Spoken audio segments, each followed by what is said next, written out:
Wind chimes, flowers, bears, crosses. They took all that, and some of that cost money, but besides the money, there was stuff there that reminded us of her. This is what Estela Cardona's niece's grave used to look like. Now it's bare after cemetery employees removed the items. For a maintenance point of view, it's a lot easier to clean up, and it takes a lot less time to trim around the monuments and mow and whatnot.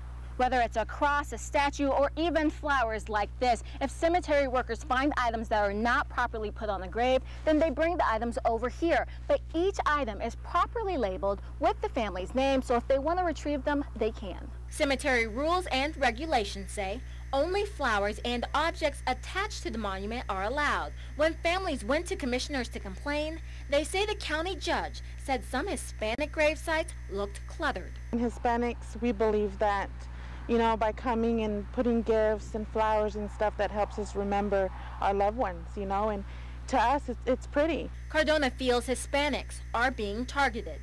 Yes, because it's mostly Hispanics who have flowers, who have crosses, who have bears, who have, statues. It's mostly Hispanics. But they're not the only ones angry. Ina Wheeler found the flowers she put on her husband's grave in this pile. I was really mad, and I'm still mad about it. She and others say they didn't know about the decade-old rule, and the county should have warned them. That's what the part that they maybe should have put in the paper to kind of forewarn them, I think, but hindsight's 20/20. Both sides hope to find a way to compromise and once more make this a place of peace and rest. Reporting in Crane, Sierra Putman, News West 9.